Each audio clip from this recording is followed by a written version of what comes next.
This is really an amazing story. But let me say, let's have a disclaimer very early on. We take no responsibilities for the consequences of any wives trying this on their errant husbands, okay? On to the story. This very long-suffering typical Kenyan wife knew husband very well, and especially his promiscuity, yeah? Kulalalala inje na wanawake, yeah? Anything in skirts, even if another man wore a skirt, the man would express interest. That's how serious a dogger this man was. But she stayed in the marriage for the sake of her children. And she did this at great risk to her own life, because as you all know these days, a husband's infidelity can lead to other very serious consequences, like diseases that have no cure, okay? Admittedly, even a wife's infidelity can do the same, but wives more or less tend to be faithful, okay? Well, the couple moved into this new neighborhood, and as usual, the husband started playing his games. It did not matter that the focus of his attention was actually the married woman next door. Yeah? And this married woman next door, her husband used to travel a lot. He used to travel all the time. In fact, he was rarely at home.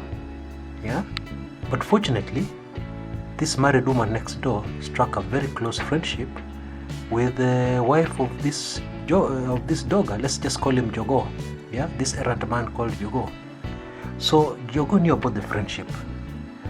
And that is why I was a little surprised when this woman suddenly started softening towards his advances, to the extent where she one day did the unbelievable, what he could not believe. She actually invited him for a night of passionate love-making, as long as he followed the instructions to the letter. Hiyo ilikuwa rahisi sana. But Jogo figured that, women nowadays are desperate, blah, blah, blah. And he's very handsome, he's very good looking, he's a lady killer, So he did not think much that it had been so easy. Well, he had tried for a while, but then she just suddenly softened and akaingia box so suddenly. Should have made him suspicious, but he was not. So the day of this hot date came, and the time could not come soon enough. Of course, Jogo was in very high spirits the whole day. He was just whistling, thinking how great this day was, and his mind and his heart and everything was in the planned activities of that night. He thought to himself that of all his conquests, this one had to be the most major, and he was very pleased with himself and his good looks and his conquering ways. Yeah? Yani this woman couldn't resist him mpaka she was prepared to risk her friendship with Jogo's wife. That really turned Jogo on. He felt that he was the man. As he waited for the appointed time, he decided to while away the hours at the local pub. Yeah? Because his instructions were very clear, he must arrive at a certain time exactly. Not a minute later, not a minute earlier. He was supposed to come in after midnight, when chances of the woman's husband showing up unexpectedly were virtually nil. Yani, he never came home from his safaris after midnight. Yeah? He had also been told not to switch on any lights. Yeah, because you never know which nosy neighbor would spot him and tell his wife. And Jogo understood that very well, because these people were neighbors right next to each other.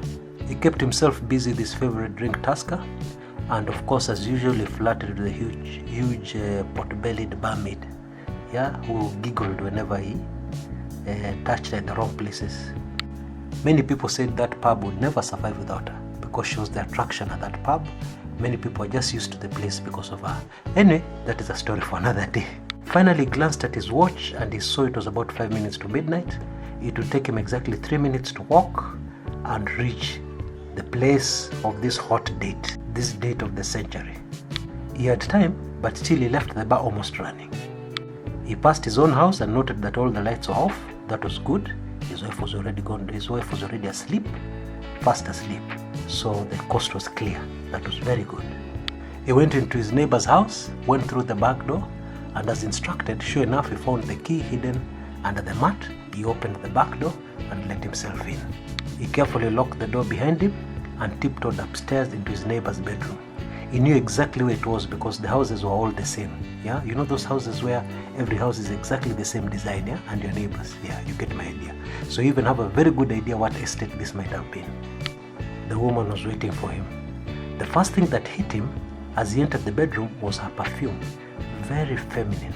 It also smelled like wildflowers. What followed was a night of wild lovemaking with the neighbor's wife. It was just exhausting. It was so nice.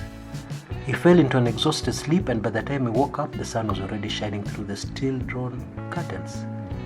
Events of the night came flooding back, and he turned around with a wide smile to face his neighbor's wife, with the thought of at least being intimate at least one last time. Instead, he got the shock of his life. Lying there right next to him, eyes open and looking straight at him, was, can you guess? His own wife.